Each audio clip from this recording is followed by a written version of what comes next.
Hello there, fellow listeners. The Table Podcast is now accepting donations from audience. So if you like the value we provide, please donate at anchor.fm/onecreate/support. Your monthly contribution will assist us in acquiring better equipment, sustaining future episodes, having larger guests, providing more value, and pursuing full-time production. That's anchor.fm/onecreate/support. And if you enjoyed this episode, please share it with your friends and family. Mike, Jay, Zach, and I would like to thank you from the bottom of our hearts, and we hope you enjoy the show.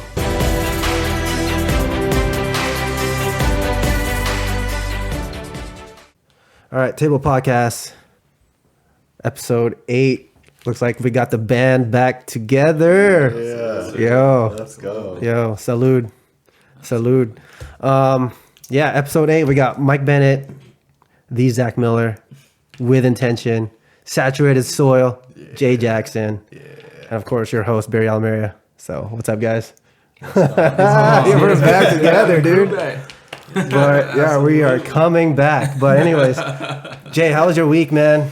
My week was good. Just did some electrical work around Sonoma County. Couple houses actually not too far from here. Just steady working, steady in the gym, you know. It's not too exciting, but it's just the everyday constant steps, you know. I have nothing. Yeah, Jay came in here looking all Wakanda forever, so. Yeah, you know what it is. I'm trying to be an Avenger, you know. So, yeah, man. How about you, Zach? You've been busy, huh? Yeah, absolutely. Just pulling long days right now, getting everything ready for With Intention, developing strategies along like the content, also the ads, the agency I'm a part of, just working on that, working with the team, just pushing out new accounts, getting new clients, and just rolling those over. So just busy doing that. Obviously, Coast Guard every day, but other than that, a lot of basketball too. So yeah, that's good. Looks like the hoodies. Looks like I need to order those too, man. Yeah, this is just a sample, like right here, just like the little rivet. It's not what I want, so because they like just the wear and tear on it. So I just see. going for quality. Yeah, trial and error, baby. Yeah, should be getting those Monday though. Okay, so it's just like a proof of concept. But yeah, stuff. this is, but it's just not the same material that I'm going after. Yeah. So it'll be the same concept, same visual. Nice. Yeah. How about you, Mike? How's your week, bro? Solid, man. Just working, doing a training course right now to get ready for the move, for the big move, and I know. Yeah. Yeah, I'll be on the podcast via long distance. Virtual, yeah. Yeah. I know, man. Heart broke. Other than that, getting ready for a buddy's retirement tomorrow, giving a speech there. It's been busy, man. Between the day job, the side job, the startup, getting ready for the retirement, doing this other course that I'm doing right now, and then constantly trying to stay up on the financial investment game. It's been busy. Yeah. But it's been productive. That's good, man. Yeah. For me, dude, family life is good. Just committed to a lot of things right now. A lot of people have been coming up to me for video work, but it's not what I vision or aligned with. And I know I spoke to Zach about it. He's just like, man, you gotta stop telling people what you do. I was just like, yeah, man, I gotta learn. Me and Mike were just talking about earlier. Mike was telling me, you gotta learn to say no. You gotta learn to say no to the things that doesn't really align with your vision. Right. And because there's a part of me as a human was just like, I do want to say yes, but at the same time, spiritually, it just doesn't really work out. So there's a lot. And then I just did my first project like 2 weeks ago with my editor. Yeah. It was I consider it as a success. Good. It was a good. I had fun. So and I met a local photographer from the Bay Area. So she's hooking it up with more networking. Right. So getting into that community, man. So that's how it starts. Yeah, that's how it's just gonna trickle from there. Yeah. Just getting your foot. Once you get your foot in the door, that's it, dude. It's just all uphill from there. What's your ideal client? Ideal client right now is gonna be more like wedding elopements. I want to do commercial stuff like branding. and I want to do short form documentary. So that's my three niches in my production company. Okay. Absolutely. And so, We still gotta link up and do what we gotta do too. oh yes, yeah, because We you're will. All in good time. you got your big day, right, in August. Yeah, I just meant for saturated. Like. Oh, for saturated? Okay, We'll, yeah. We'll do that too. Okay, yeah. So I actually do have plan some content with you, Okay. doing some like a video vlog. Doing some volunteer work with you. Yeah. Doing some plans and then just Dude, doing a vlog stuff. that'd be So, easy.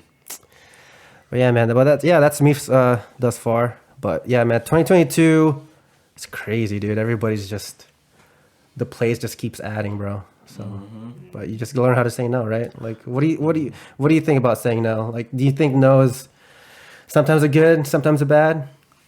Well, for me, I think sometimes we forget that people have heard no more often in their life than they've heard yes. Yeah. From the time that they're children, they're told, no, don't touch that. No, you can't eat that. No, you can't have cookies for breakfast.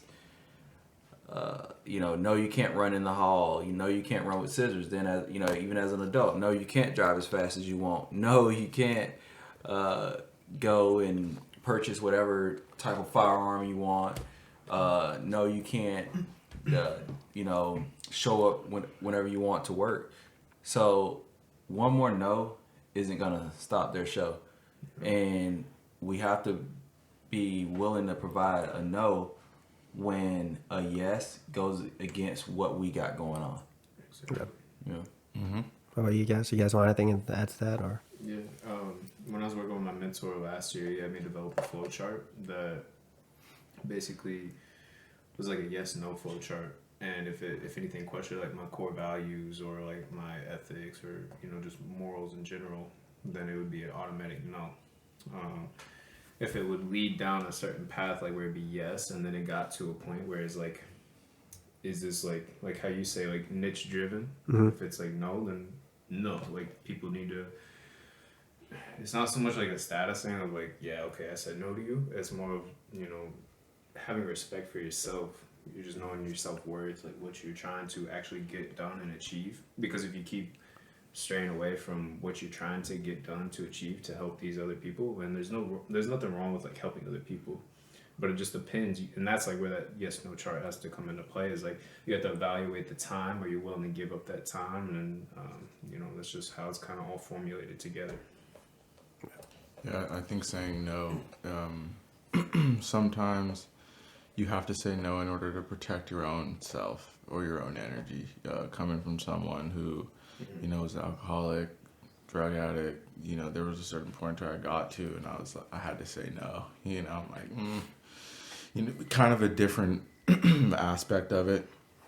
But I had to say no to like my current, at the time, current everyday way of life. I had to be like, no, or hanging out with certain people, I had to be like, nah, I can't do it. That first no was probably the toughest, but after that, then you're like, oh, nah, I'm good. It's not like a disrespectful, trying to be cruel or mean. It may come off that way to the people who don't understand, but for yourself, it's like, I have to say no to this, and now I don't have to say no anymore. I just, my whole life is different. You know what I mean? It's not like, it doesn't even cross my path. It's like everything you're doing is aligning with. Yeah. So I don't even have to say no anymore. It's just my way of life now. Exactly. So I think, saying no when things aren't serving you is important, because then if you don't, people can take advantage of your kindness, of your service, and if it's not propelling you to whatever your goal may be, I'm sure you can relate to that. Then it's okay to say no. And It's not like you're trying to be cruel or mean. You're just like, or maybe if it's not even a no, it could just be a not right now. Right, but right. possibly later. Because the only thing that I'm kind of like concerned with, sometimes people take no as like a disrespect. It's Sometimes I not. feel that way too. Just like, oh yeah, it's just like why? Like, Yeah. But that also depends on like where they're coming from. It's like if they're sensitive to that, then 9 times out of 10 it's more likely going to be them than you. It's Right. just they're not. Sometimes people don't know how to handle no or the conflict of of that situation. So, Right.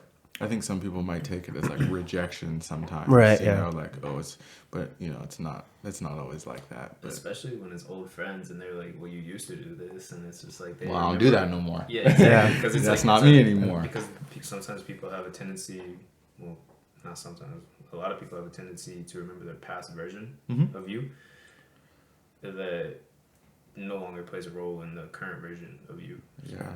Absolutely.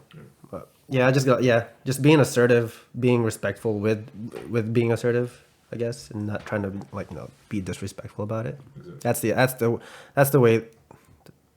The only way to like learn how to say no is just be assertive and don't be an asshole about it. So And I think Right. the no is more for you. It's not really right, for the person. It's Right. more no because I need to take care of whatever Right. it is that it's for yourself. yeah, and like you said too, like you'd always come back at a later time, like later Yeah, date, or like, maybe just not not right right now, now. right? Yeah, because it's just the timing is not good. So Right. yeah. But so I ran into this. I don't know if you guys are familiar with Cobra Tate or Andrew Tate, the Tate brothers. But I read this thing online on YouTube, and I just want to read it to you guys real quick. So it says, "Independence is a myth. The reason people obey the Matrix is that they believe they are thinking for themselves. It satisfies the ego. When a person's father tries to pass ancient wisdom, the person ignores him to foster independent thoughts. The independent thought they heard on television, the lone wolf takes pride in his unattractive wife and 200K a year person job with his slightly above average children. He believes it's an achievement. I did it all on my own, he thinks, not realizing he was given food and shelter as a child raised and educated. There is no such thing as doing it alone. He's lucky he was given food at the age of 1. Most of you ignore the well-intentioned insights you hear because you want to be your own man. Do you believe Alexander the Great didn't treat his father's word as gospel? Do you think he thought for himself? When my coach told me do this, I did it. That's how I became a four times world champion. The only independent thought you own is deciding who to listen to. Why would you listen to yourself when you're a certified loser? Would you want to listen to your independent thoughts? If you want to be good at boxing, find the best boxing coach in the world and blindly do everything he says. If you want to be good at driving, if you want to be good at shooting, if you want to be good at making money, and I'm telling you, if you want to be good at life, you should be listening to me. Anything less is pure arrogance. What do you guys think about that? I like it. So there's actually one guy, my cousin's husband. He told me we're all sheep. We just have to find the right shepherd. And that kind of like like I was like, okay. What do you think about that? Well, I think that if we all try to do everything completely independently of anything that anybody else has ever provided, it would literally be like me saying, hey, that means that I'm going to have to go out and grab a couple of rocks and make me fashion me an axe. And then I gotta take down some trees to fashion me enough lumber for a home. And then I gotta, and then I have to depend on my own knowledge of architecture and stuff like that to build that home. So at the end of the day, we know that on that grand scale that we have to depend on those that have come before us for the technology that we use and the knowledge that we have, right? So I don't think that it shouldn't be as big of a leap as what it is to some people. That to find success, we need to find successful people and pattern ourselves after those people. These people that go out here and they want to do it all on their own and say, oh, you know what, I'm going to come up with a completely new and a completely independent idea of anything that anybody else has ever done. I would ask them, well, hey, if it's a completely new idea, is it something that's marketable to the masses? Is it something that people even want? Take what other people are doing and make it successful for yourself. That'd be my takeaway from that is, hey, if somebody is great at business, don't think, hey, how can I become a better business person than that person without learning from that person. Like, use that person's knowledge, say, hey, show me how to be a better business person, and then use that to elevate yourself. Yep. I think that's where that arrogance part would come in, you know, like, oh, I'm gonna do it all on my own, even though you have, you know, the Bill Gates or whatever of that field sitting right next to you. So many tools. Like, you're too arrogant to even ask a question. Right. You know? Because there's also a saying, and you guys probably heard it many times, like, we're all followers at some point and then become leaders, right?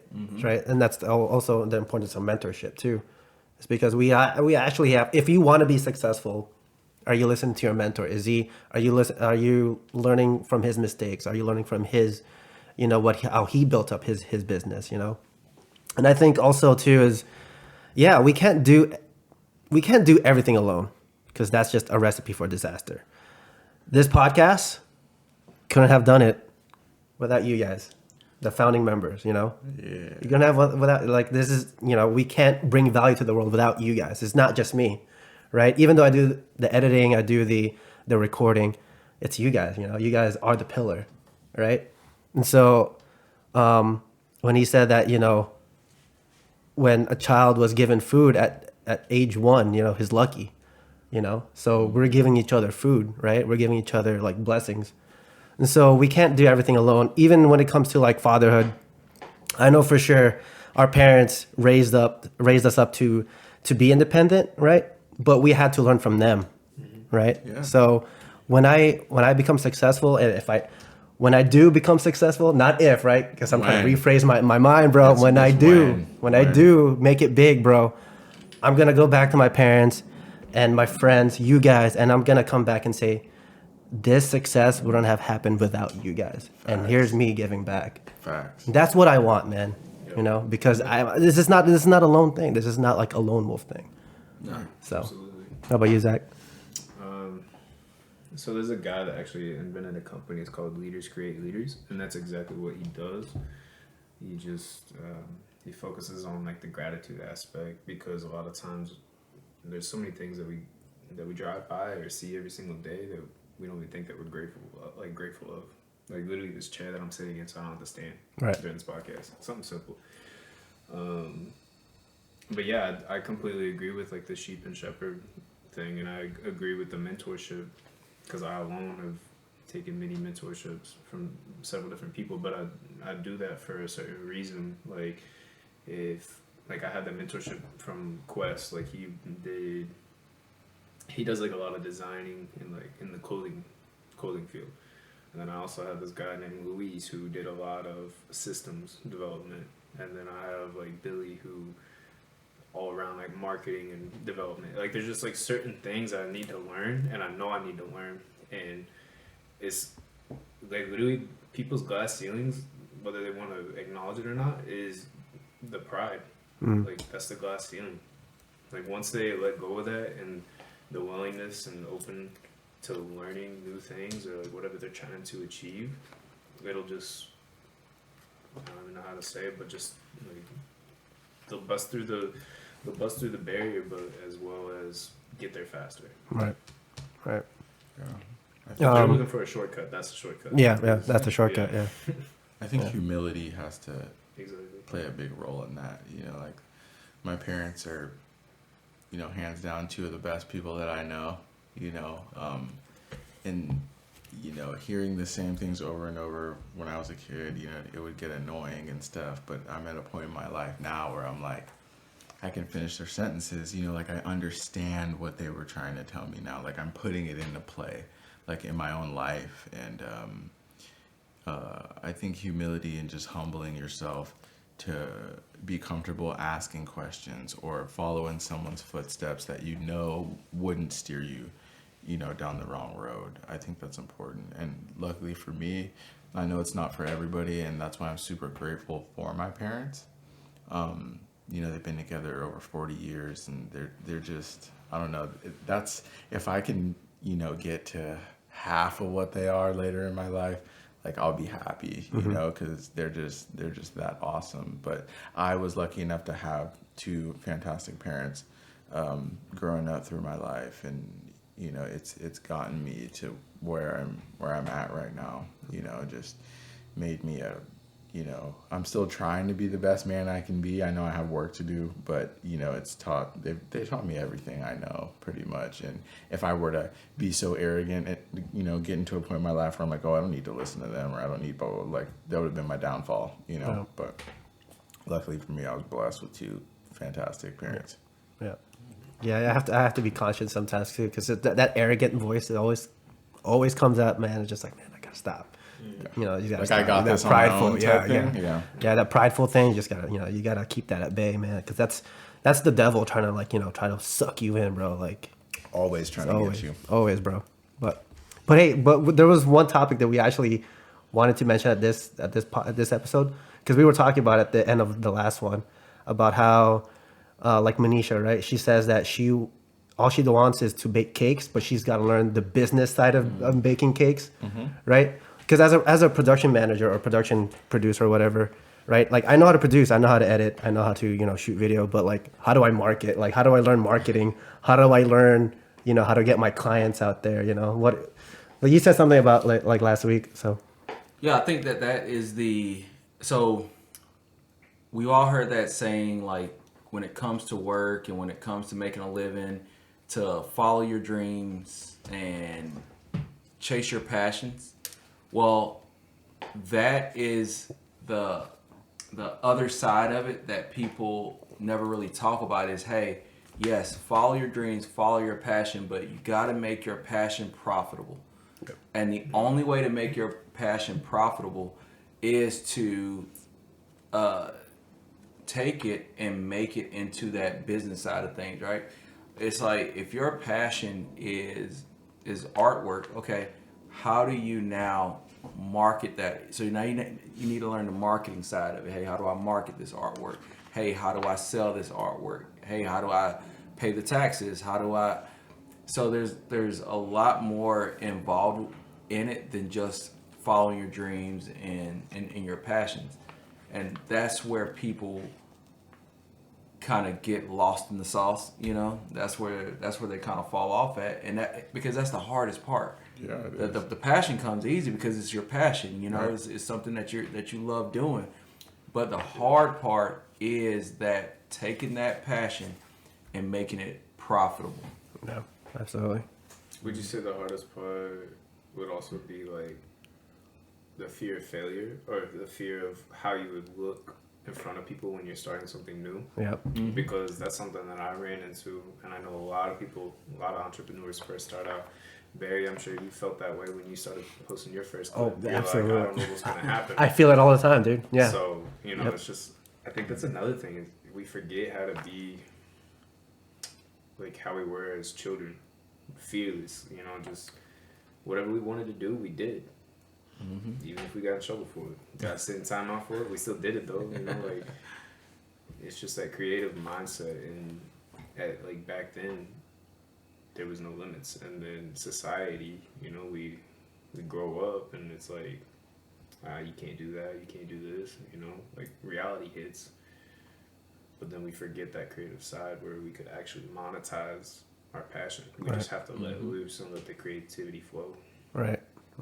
And then some people will also be like, oh, why did you sell out? Like, why did you sell out? It's always like, be like that, bro. If it's not one thing, it's gonna Oh, be It's gonna be something else. another thing, yeah.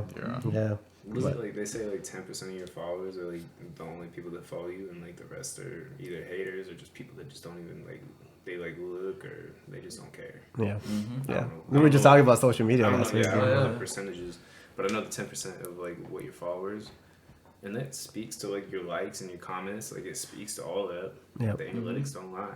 So Absolutely. But so I'm gonna title this episode "Why Leaders Eat Last."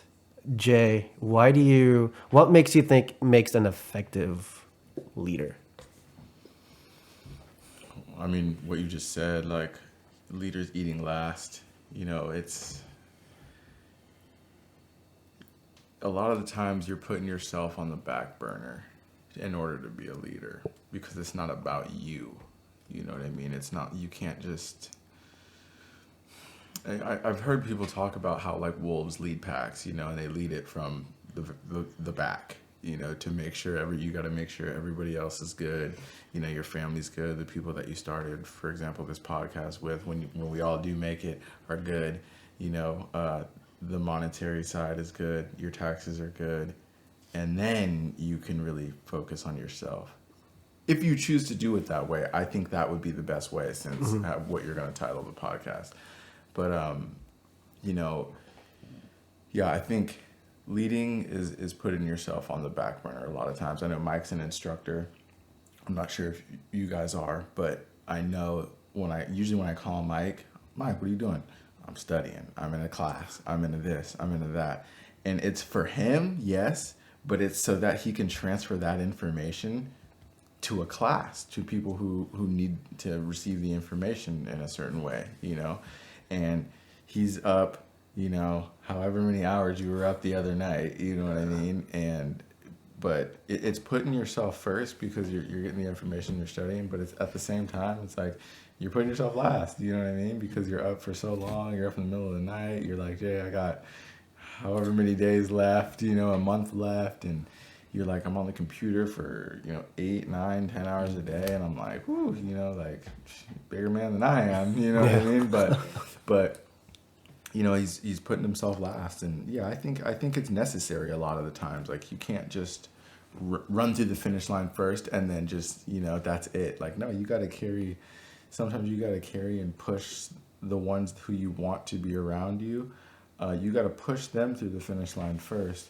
And then, you know, I won't say unfortunately, but I think, you know, then you can cross it. And yeah, you might not come in first, but you got your whole team through that tape. And then, you know, you come through at the end. So yeah, I think, you know, if you can learn to put yourself last, not all the time, but when it's necessary, that's what leaders do, man. Yeah.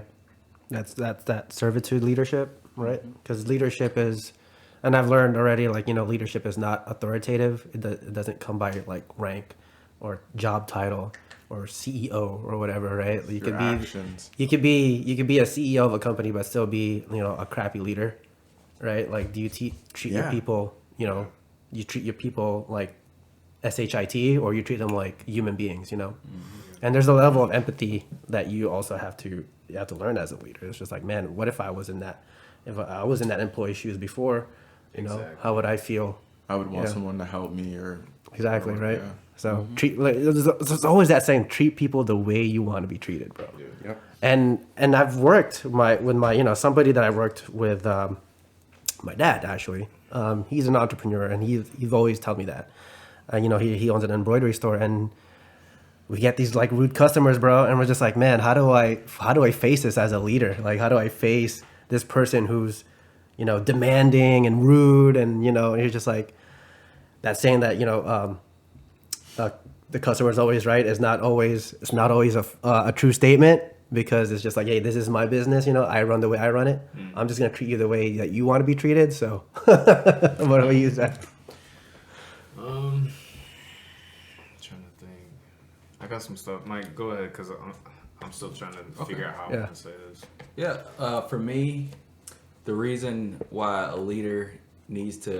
why an effective leader would eat last is there's two things, right? So one aspect of it is the fact that in order to achieve a goal, you got to put two things above yourself, right? You got to put the tools that are needed to achieve that goal and that goal itself. So the tools, they can be people, they can be equipment, they can be whatever it is, right? It's like there's a quote, former president made a statement. He said, yo, if you give me, I think he said, like, if you give me 6 hours to chop down a tree or something like that, you know, I'm going to spend 3 hours sharpening the axe, right? You got to take care. Roosevelt. Yeah, right. Teddy. Yeah, and so you gotta take care of that aspect of things first, right? And then you'll be able to accomplish the mission. Because if you sit here and you're like, hey, my mission is to build a skyscraper, but you're like, hey, I'm gonna make sure that I eat first. You know, my pay is taken care of before the construction crew. My pay is taken care of before the electricians. My pay is taken care of before the plumbing crew. Right? When those other people start running into different little issues, they're not going to be able to effectively do their job, and then that's going to end up impacting your pay on that back end. Yep. And then the other thing is when you when you place others first, and you are you're a leader that's like, hey, I'm going to support my people. They know that. Mm-hmm. They see that. And there's a difference between somebody working just for a paycheck and somebody working for a paycheck and loyalty. Mm-hmm. You know, because people are going to be loyal to those who are loyal to them. Mm-hmm. Yeah. Mm-hmm. So I think it's like a 2-stage. There's 2 stages there. Awesome. Right. All right. So I had to write this one down, but it's actually our saying in boot camp, because that's what I was trying to remember. But they say how you do anything is how you do everything. Mm-hmm. And then another important aspect of that is as a leader, I feel like you need to understand, when it comes to being the CEO of a business, you need to understand all parts of the business. So that way, when you're tasking somebody, it's something that you've already done, right? So it's not like you're asking somebody to do something that you haven't already done or you wouldn't be willing to do. And then just being able to communicate at all levels. And by doing so, you would be able to communicate at all levels, because you would have an understanding of like the empathetic side of like, hey, I know what you're doing, I know what you're working on, but this is how you can tweak it and do it better, or, you know, vice versa, just anything. Or, you know, if they have something that they would recommend, you would understand, because you have an understanding of all parts of your business. Yep. So Absolutely. Nice. Good points, man. Good convo.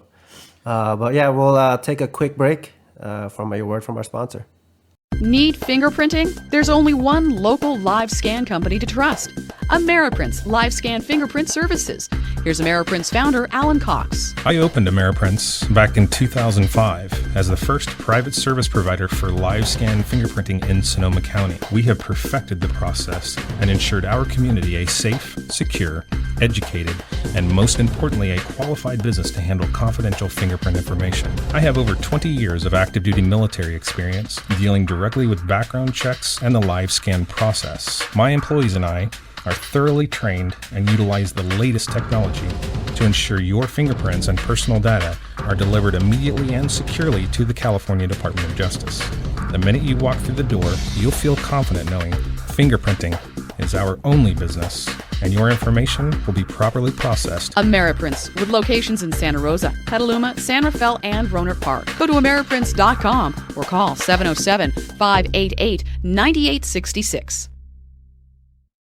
All right, we are back from the break. We just had some really deep conversations during that break, but yeah, that's going to be all exclusive content for you guys. subscribe. Yeah, subscribe. But yeah, so this book by Simon Sinek, the author of Start With Why, really good book, by the way, Leaders Eat Last. And I read his book, Start With Why, really good books.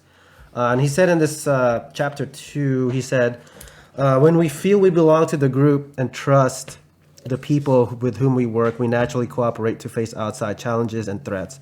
When we do not have a sense of belonging, however, then we are forced to invest time and energy to protect ourselves from each other. And in so doing, we inadvertently make ourselves more vulnerable to the outside threats and challenges. So you know what's a big example for that? A really big example in how you see the breakdown of human psychology, human emotion, is the show Walking Dead. And you see how people will survive, not just from the zombies, right? But survive from each other, bro. Like they kill for resources just to enable to survive. It's almost like animalistic. I haven't seen it. You haven't seen it? Yeah. But that's basically how the philosophy. Yeah, but the philosophy of the show, if you were to take that apocalyptic type of setting, Yeah. everybody's gonna be out there for themselves, right? You get your family, you get your friends, all right, let's go survive, right? But then it's not just, now you're not just protecting everybody, you're protecting against everybody, like, holy crap, against threats. So as a leader, as an effective leader, how do we go about that, man? Like, we know that as a collective, there's a difference between collective thinking and individual thinking. And individual thinking kind of opens up the opportunity to be more of a leader versus collective. Like, for example, being a president of the United States, right? So what do you guys think?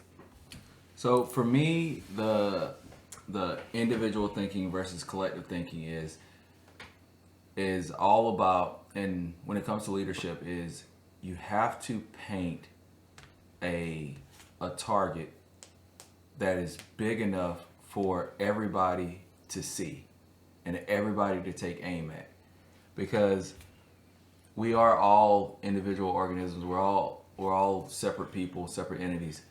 So when we're able to focus though on one goal together, we can accomplish more. So for me, it's like, if I were to sit here and I'm like, hey man, I really, really want to build a plane, and I hire all these engineers, and I hire, these metal workers, electrical workers, I hire, mechanics and stuff. I hire all these people. I need to show them what we're building. I need to show them, hey, this is the goal, because each different person, if I hand the electrical guy a bunch of wiring components, okay, I'll hook all this up, boom, boom, boom, boom, but he doesn't know where to put them. And so I think that that's important, is to paint that big picture for everybody. Hey, get everybody on the same page. It's just like all the different players on a football team, right? You got all these different positions. What's our goal? Our goal is to score this point. Our goal is to stop them from scoring. So that's what it is for me. Is part of being a leader is painting that big picture, right? The startup project that we all jumped on board with, right? I knew that if I wanted to effectively get this thing off the ground quickly, I needed to bring in people who have the skills that I'm looking for, right? We saw it in the Marvel movies with Nick Fury, right? Nick Fury's not out there fighting Thanos. He's coordinating. Right. He's getting, he's developing his team and giving them a target that they can hit. Yeah. I think for me, just like having the self-awareness of the situation between having an individual conversation and like having a conversation with an individual or collectively having a conversation, like that's one component that the military portrays, like I do somewhat agree with, although still somehow needs to make its way down to everybody through the team. But yeah, just knowing when and where to say what needs to be said. Right. I think timing has a lot to do with it. I think, in order to start something, you have to have an individual thought first. And I think it's good to map out a plan and a route that you want to take. And once you feel comfortable enough with the plan that you have mapped out yourself, I think then it would be time to share that with others. So I think both play a big role. You just have to kind of plan out how you want to do each one. So for me, I would come up with a plan or a presentation, and then when I feel comfortable enough with what I have, then I would share it with other people. Right. Do you think trust goes a long way? Absolutely. Absolutely. And I think that trust is one of those things where it's built up over time, right? It's like if you go and you touch a stove and it's hot, how many times after that, when you're sure that stove is off, are you still kind of like, yeah, you're right? So I think trust is built slowly over time, but it's destroyed really quickly. because you can use that same stove 100 times, but if it burns you that one, you know, how many more times are you going to be cautious? You know, it might be forever. So I think that trust is one of those things where it is so precious and valuable. Yeah. How do you for branding with intention? How do you build trust with your customers? Authenticity all the way through. Nobody, especially in today's age, there's so much fake stuff going on. You know, people like renting Lamborghinis, trying to show like a certain lifestyle, trying to sell a certain lifestyle that they actually maybe be in debt to, or I mean, that's like one way I'm thinking about, and just also building culture around. Like, if I have somebody else with the same mindset and they're portraying the same image that I'm trying to bring value to within my company, and I'm able to, you know, seek that from them and be able to have other people see it and other people see it, then it becomes like, it's just like, it's no different than like if I create a t-shirt and somebody sees you wearing the t-shirt, they're gonna be like, oh, okay, they might ask you, but if they just see me wearing my own stuff, they're just gonna be like, oh, okay, nah. But if they start seeing it everywhere, then that ultimately builds trust as well. It's just like, but that's also portrayed in like different factors and aspects in life, not just that, but that's just an example. Yeah, I think just being yourself, like Zach said, he nailed it. Like authenticity, you know, just because that means you're not gonna switch up. You know, that means you're gonna be the same you every single time, and you know, people will feel like they can rely on you. You know, and I know I have that relationship with everybody here. Like I know if I hit you up, you know, it's gonna be 100% real every time. No fake stuff, beating around the bush, nothing. You know, I know life gets in the way of things sometimes, but that's not the focal point. You know, I think if you can be yourself and you don't have to hold punches, or you can just talk 100% real every time, like people admire that. You know, if you treat people the same way every time, being in a positive direction, you know, I think people really take heed to that. I think I think it's gravitation. Yeah, it is. And like Zach was saying, there's a lot of fake, phony stuff going on, you know, lately, whether it's, you know, a lot in business, I would assume, you know, and it's people like, you know, portraying like I have this, that, and the third, but in reality, like Zach was saying, like you rented the Lambo, you know what I'm saying? Like you know, like you and you might actually be in debt to that, but what you're just giving us it's the highlights, right? So I think if you can be yourself, you can be authentic, day in and day out, people really, they gravitate to that. Yeah, they admire that. Yeah. So, just like one thing to add, like from a marketing aspect, it's like, why would somebody like say like, whenever Peloton came out with their bikes, like, and then there's some other generic version of it, or like even like when you go to the grocery store, like Great Value, or when you get the name brand, right? Like, why do people buy name brand?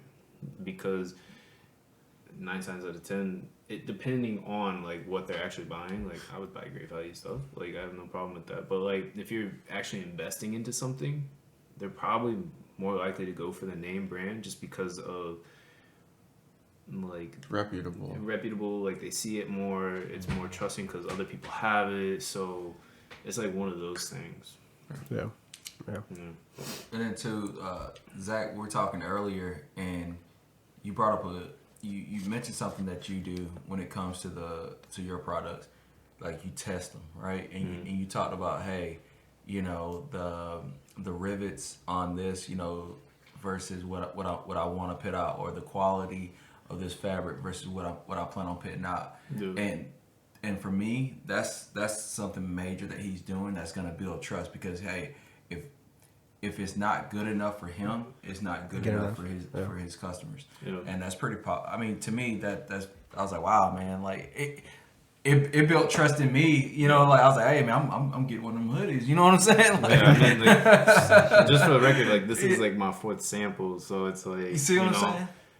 But it's also like I could go get a $25 hoodie and I could sell it for $75, $80, because like I was selling t-shirts for $50. But it's like I've already built that community of where they're like, wow, we really like this product. We really like the material of the product. It's not getting destroyed with 2 or 3 washes. I don't know if you guys can verify that. Yeah, But definitely. you know, that's something that I want to keep that trust going. And if I bring out a phony product, then that relationship is just crushed. Terminated. It's established. Like, so that's why I do that. Just for me, like I want the best for my clients or my customers, and I won't accept anything less. I won't, like, when you establish a standard, you have to meet that standard every single time, because if you think less or you do less, then somebody sees that and acknowledges that, then they're going to see you for that lower standard from here on out until you reestablish yourself at that higher standard again. Something I posted on Instagram not too long ago. I tagged you on it. Is because that quote always stuck with me, and it said that if you feel like you're the smartest person in the room, you're in the wrong room. You should always, not constantly, but if your friends are not the ones that are dragging you down, you should upgrade your friends. What do you guys think about that, Zach? Environment's everything. Yeah. Like I would say 2 years ago, I stopped going out to clubs, bars, all that. And it's like every day, like you're just, those demons that you're just fighting, right? Yeah. It's just like, it's not only that, you know, you appreciated those times, but now it's like you have to move on from those times in order to get like what you truly want to achieve. Not what you want to achieve today, tonight, tomorrow. It's like, it's when you're thinking longevity, and you're focused longevity, the short term does matter, but you know, you really start thinking about your actions and interactions on an everyday basis. Right. Yeah, I think that's he nailed it again. Zach, you're on it. He's on it today, bro. You're on it today. Thank you. But I think when we get caught up in a routine, it can get easy. You know, we'll talk more on like the not so good side. I'll speak for myself, but you know, I was stuck in a routine, and it was hard for me to let it go at a certain point. But once I got to a point where I'm like, look, Jay, like, it's okay to let go of some things, man. Like, you have to accept that. Yeah, man. When I say let go, it sounds like, you know, a really easy description, but you know, letting go of some things can be tough, you know, even if it's detrimental to your health, just because you're so used to doing it and you think, you know, it's okay, and you have a certain group of people that you're hanging out with. But I had to get to a point where I'm like, dude, it's all right to let this go. Like, it was like a self-reckoning, you know. It's like, you're gonna have to let this go, bro. Like a deep spiritual type thing, you know, like this is not for you. Yeah, I have a question though. Did you have like a moment like where you like looked yourself in the mirror and you're like, this is it? I think I don't know if I said it in an earlier one, but I think you asked me that a long time ago, and I was me and Jules were supposed to go somewhere. We were supposed to go to somebody was coming to Grayton to perform. Oh, it was Nelly, dude. He was coming to town. It was Nelly. He was coming to town, and I was like, oh, country grammar, let's go. You know? And you know, I ended up I ruined the night. We didn't make it. That's right. And I just remember, like, you know, seeing like what it did to her. You know, how it just, that was it. You know what I mean? And so, you know, but other things had led up to that moment. I had like added to that too. It wasn't just like, yeah, it's a I missed a snowball concert. effect, Yeah. right? It's just, Yeah. And then I was like, you know what? This ain't it, boss. You know, like I'm not a quitter as a person, but like you're going to have to quit this, you know, if you want to keep, you know, this relationship that you have with this beautiful girl, you know, and it's, you know, it was, you know, I'm not sure if it was that moment, but it was going to come down to that. It was either going to be like, you're going to be alone and throw away everything that you've got so far, or you're going to have to give these things up, you know. And it's not that it would have been bad for me to give them up, which I did. It was just, I was so used to doing them all the time. It was just like, oh yeah, but it didn't overrule like me, you know, wanting to get sober because I knew I had to do it, man. You know, like it just, I was destroying myself. And if I didn't, you know, I would have severely injured myself or someone else, or, you know, landed in jail again, you know, or it just had to happen. But I'm so thankful that it did, because here we are, you know. Sir. Yeah. Yes, sir. Sometimes hitting rock bottom, man. That's when Dude, I was scraping the bottom, bro. Just he was scraping the bottom. Sometimes create strong men. Rock bottom, bro. yeah. Because when you hit rock bottom, man, you're just right there when you realize that I'm here. Like, okay, I'm here. I'm here. This is Only way it. is I'm up, here. bro. Only Yeah. way is up after that. Like, Yeah, you don't have a choice. Yeah, it's just that journey, that ladder is just gonna be you may be rock bottom, but it's gonna be a hard, you know, to go back up. You know, Yeah. you know the But phoenix. it's necessary. Yeah, because you know the phoenix always rise from the ashes. I always tell people that, you know, the phoenix always rise from the ashes. You can always mess up. You can always face failure, right? But you know you can always hit rock bottom. Or you know, you look at our DJ. You know, he's been to prison many times, and he got his big break as as a big time actor in Iron Man, and that's a perfect example right there. So You gotta get up, man. yeah, I feel like there's not anything that you can't come back from. Right. Truly. right. You just gotta battle those demons every single day. That's not fun. It's like there's gonna be days that you just want to quit. Yeah. Absolutely. Rants do every day. But Right. I feel like people don't quit whenever they're so driven on what's at the end. As long as they like stay in line, you know, like it's something that keeps them going. I think sometimes like we don't think in detail enough or enough in depth to that point to keep us pulling ourselves along, like that willpower that we actually truly do need, that we don't really like, that we think that we have right now, but we need to like kick it up a notch. Yeah. Absolutely. Yeah, man. Well, you might get any 2 cents on that? Yeah, I think that it's kind of like what Zach and Jay were just saying. You know, when people hit rock bottom, they have one of two choices to make: either get out of it or stay there. Mm-hmm. Those are your only 2 options: either get out of it or stay there.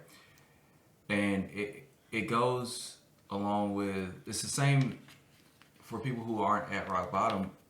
They might just be at an uncomfortable place in life, right? They might not like their job. They might not like their current relationship. They might not like their current circle of friends. You know, whatever it is in their life that they want to change, their only 2 options are to either change it Or stay there. or stay there. That's it, right? And people need to really start taking a look and evaluating on what they are doing to change it. I know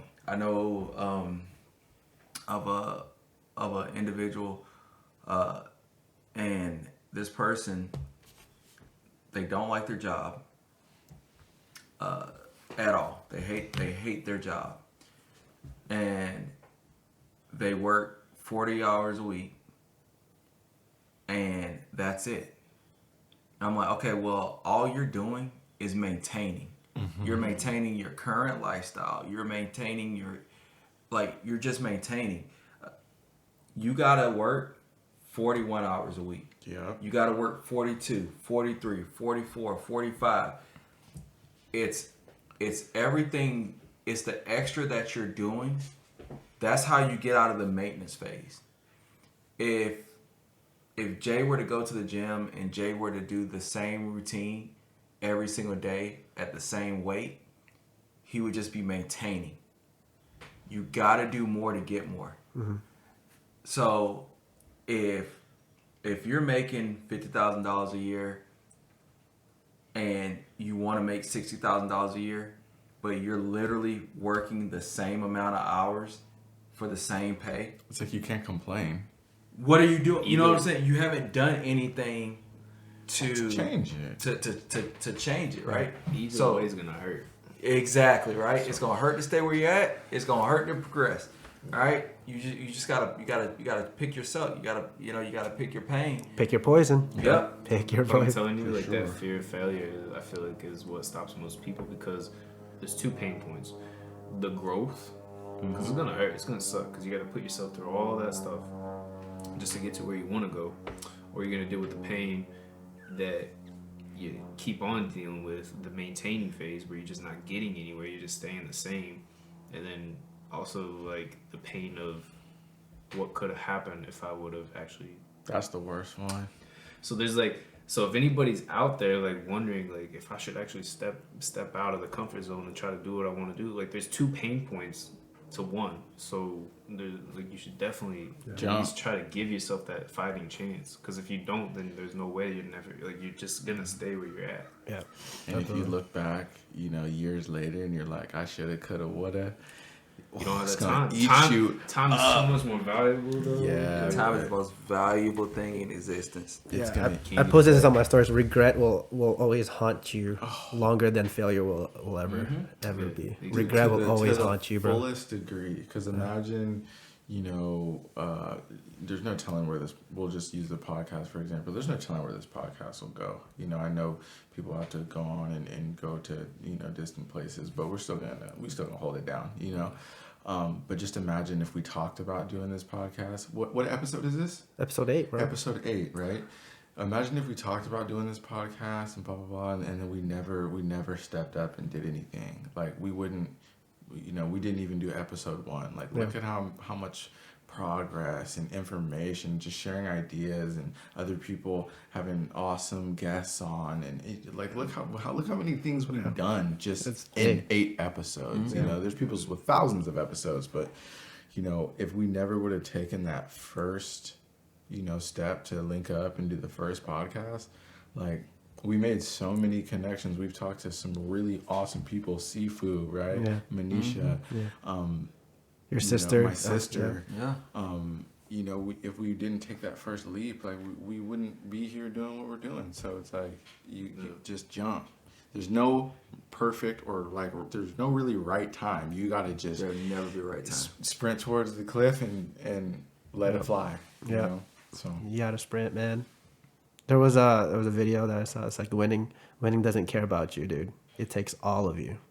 It's gotta take all of you, bro. And then A coach said that, right? Yeah, Tim Grover. Yeah, Tim Grover. It's actually in the book Winning. Yeah. So that's an excellent book. Yeah. Because he was the writer. I'm gonna have to write that Relentless. down. It's called Winning. Yeah, Winning by Tim Grover, and he also wrote a book called Relentless, and it's just like I've heard Yeah. of that one. and it's so cool though. There's one part where he's like, that winning doesn't care, like you said, but it's also like, as soon as you think you've won, like winning is coming, like life is coming, like it is coming to humble you really quick. Real quick. So it's like Yup. you can never be Humility. satisfied. Like be satisfied like where you're at, but don't allow it to get to a point where you're like comfortable. Yep. And that's what we're talking about, like that maintaining. Because maintaining is almost just the same as taking a step back, because all those steps you could have took forward. Yeah. It's a crusher of souls, man. It's a crusher of souls, because I felt that way, because I thought I made it. I'm just gonna do a couple more years here and there, but I wasn't I wasn't a man on a mission or a man of purpose, right? And that's just a soul crusher. It's like, dude, man. But think about what like this environment is cultivating. Yeah. Like if you don't step up, we're gonna be on your Right. Be on you. Like Exactly. if you don't do your videos, we're gonna be on you. Right. If you don't do all your finance stuff, you best believe we're coming. Like Absolutely. like it's a group. Like we're all In the trying to best level way. up The together. best way, yeah. Yeah, exactly. Yeah. It's Like I might. we're sharpening. We're sharp. That iron sharpens iron. Yeah. Yeah. I I mean, yeah, and then like some things may be out of pocket, but if it's gonna be out of pocket, it's definitely gonna be for your own well-being, because we have to keep it. We have to keep it real with one We're gonna another. keep it 100. And that's more being a brother or a sister to somebody than somebody that is what you think is a brother or a sister to you, and they're not telling you what you need to know, Right. Keeping you in and that only telling you comfort what you zone. want to know. Right. Hey, dude, that's what lacks today, man. It's like Exactly. people just want to hear what they want to hear, but they don't. Conflict, though. It's the conflict. Yeah. And that also comes from an insecurity of not being open-minded to Yeah. growth. Yeah. So, Yeah, people just want to hear what they want to hear, but they're not hearing what they need to hear to Like, actually grow. like say if you like work 10 hours on an edit on a video, Right. I don't know like how many hours you normally do, and then you give it to me, and I'm just like, Barry, I don't know, man, like I don't really like this. I think you should change this and this and this. And then some people take that as like, your opinion means nothing. Yeah. You know, like I'm just gonna still roll it out, or okay, I'm actually gonna look into that. You know, Yeah. it's all in how it is interpreted from the other side, Right. and also how it's communicated as well. Right. Yeah.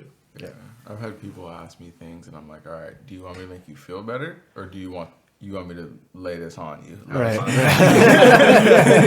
Yeah. So pick one. You know? Yeah. And I'll usually tell them both. You know, like it's cool, but you need to, whatever the case may be. Hey man, like sometimes you get to have your ass kicked, right? Yeah. You get to, you gotta. That's the only way you get better, though. Yeah, that's how you get Because better. if somebody also, like, that's not being a true friend, like how I was saying, like, if somebody's telling you, like, hey, Barry, yeah, that looks really dope, you should put that out. Yeah. And then it's just like, that's not actually how you felt. And then that could just keep you like, oh, yeah, it looks really good, it looks really good. And then, boom, like, you put it out, you put all that time and effort into it, and it's not actually what you need it to be. Right. It's only what Absolutely. you want it to be. And then it doesn't, like, the performance or the value of it maybe isn't where you see it. Absolutely. Right. Yeah. People have to be able to separate the personal from the professional, right? It's people often either seek input or seek advice, or they'll share what's going on, and then whenever you provide that to them, it's like, oh, they take a personal offense. No. Like, we're having a professional conversation, so take it professionally and make those changes, right? It's like the comment I made earlier about, hey, having a buddy who, hey, this buddy is working 40 hours a week, doing that, and it's not the bare minimum, because the bare minimum would be, being in a situation to where they're doing less and they're on the decline. Yeah. Right? So, but what they're doing is they're in a maintenance phase. They're in a maintenance cycle, and they don't realize they're in a maintenance cycle. And so there are going to be a lot of people who listen to this, watch this, and they're going to be like, oh, is he talking about me? Is he talking about me? It's like, well, look, first off, if you're asking, am I talking about you? Then yes. He is talking about something. If you have to ask that question, 9 times out of 10, yes. 100%. Yes, I'm talking to you. Right? It's like, you use it as motivation, use it as fuel to elevate yourself to where you want to be. Use it as that kick to get to the next step, right? Like earlier, Jay showed up and stuff, and I was like, yo, I gotta work out. Gotta eat better. Yeah, eat better. I gotta do clean. more, right? I wasn't like, I appreciate it. let me diss what you're doing. We all gotta get a workout in, dude. Right? Yeah, right. Sorry. Yeah, Sorry. right. No, that's what, exactly right. It's like Miller's been hooping like crazy, and I'm not like, oh man, my ankle's shot, so boom, boom, boom. It's like, no. Like, Keep dude, going. Keep killing it. Yo, That step back three. Yeah. I seen the video of that step back three. That's Boy, what I'm shot it, let it go, and walk back off the camera like. Exactly, man. Okay. Use it as motivation. Use it as fuel, man. Like, if during any of these podcasts, if anybody says anything that offends anybody or anything like that, think about why you're offended. Yeah.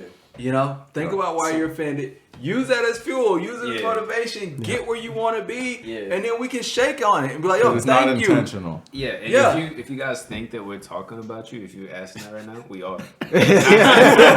Straight up. But no. Straight up. Yeah. No, but for real, like understanding, like when it comes to like decision making or thought process, you must, especially when it comes to business or friendships or relationships or anything, people need to learn. And right now, it's like the society is like very how would you say, fragile, because you Yep. need to be able to take the emotion out of the thought process or Yep. thinking, Logic.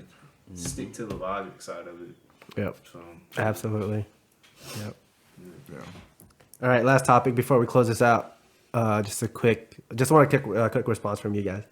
Sure. I just thought about this. So, if you were your own child, and you were the father of your own child, how would you take care of yourself? How would you raise yourself?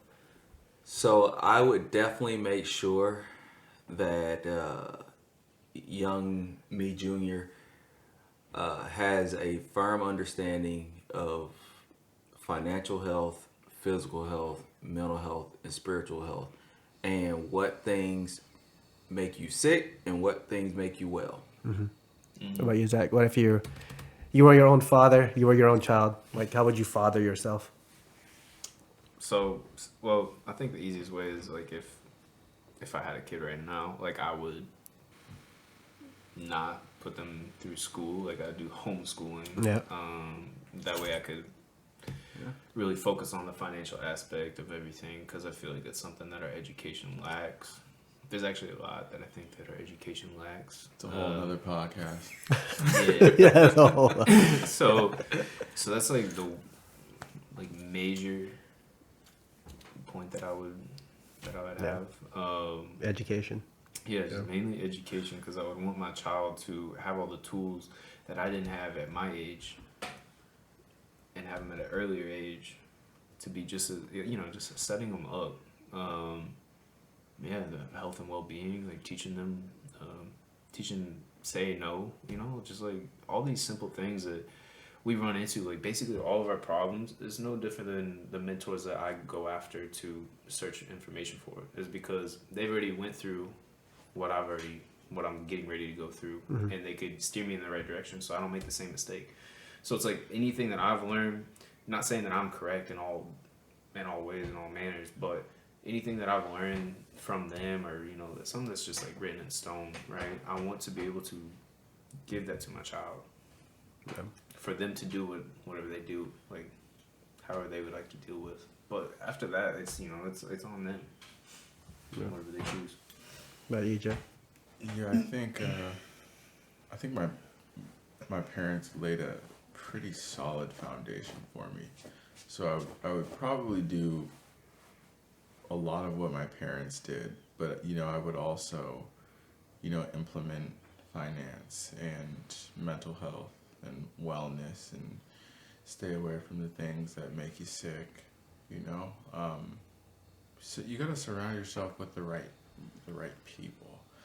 Like you are who you hang around with. I know that's a very common quote, but the validity to it is so true. That's why I choose to hang around you guys, or that's why I don't hang around some of the people that I have in my past, So like Zach said, saying no, you don't gotta say yes to if you become a yes man or a yes woman, it can be beneficial sometimes, but other times it can be detrimental to you. Like we talked about it earlier.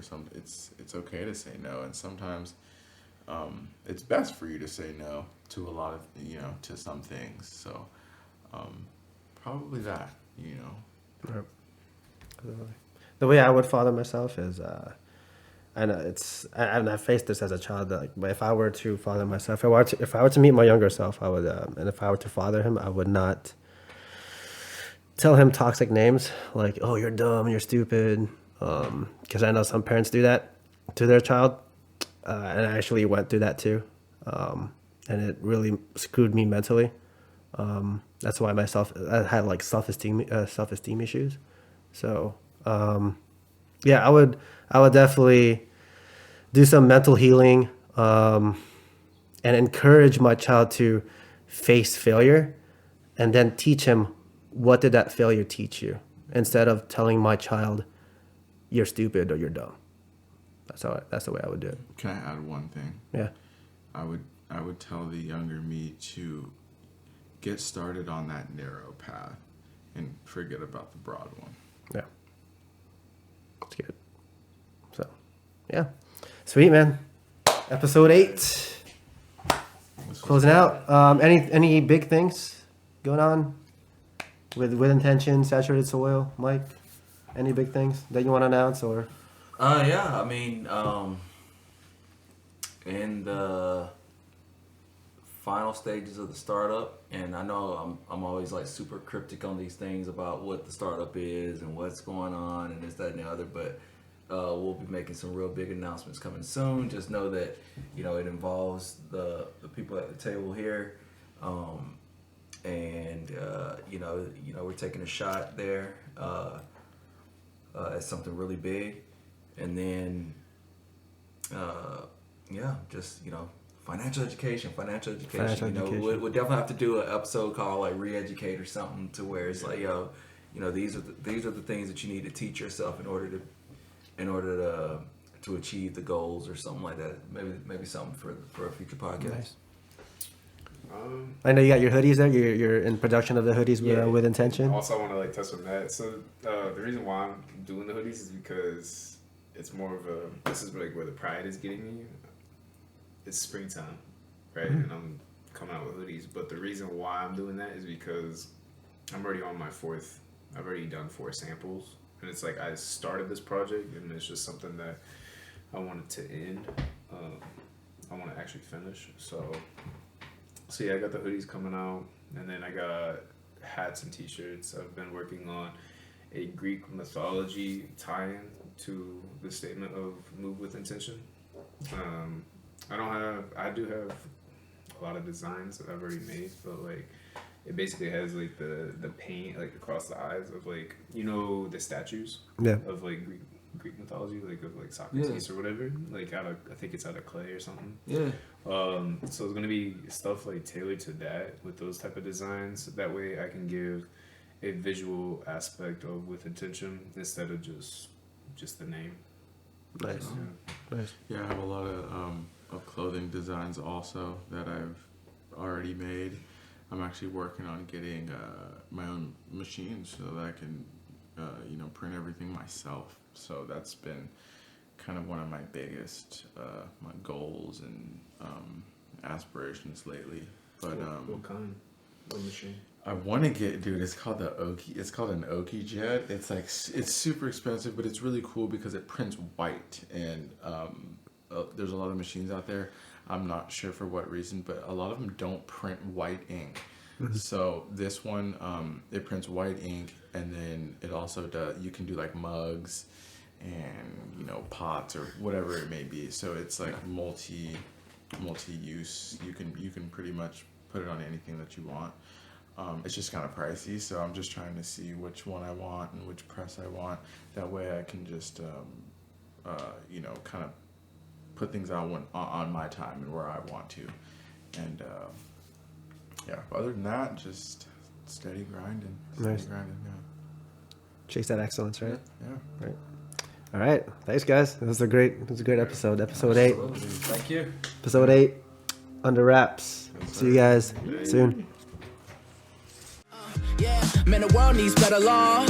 Maybe then we'll be better off. I'm hoping that it comes, but it never does. I just wanna be the man my dad never was. Hear my music, it's all soul. Just got new grills and they all go. So I got that beef with the po-po. They don't like my style, no. I don't really give a damn, I keep steering. Switch gears and the fans just keep cheering. No interceptions, no interference. Hello there, fellow listeners. The Table Podcast is now accepting donations from audience. So if you like the value we provide, please donate at anchor.fm/onecreate/support. Your monthly contribution will assist us in acquiring better equipment, sustaining future episodes, having larger guests, providing more value, and pursuing full-time production. That's anchor.fm/onecreate/support. And if you enjoyed this episode, please share it with your friends and family. Mike, Jay, Zach, and I would like to thank you from the bottom of our hearts.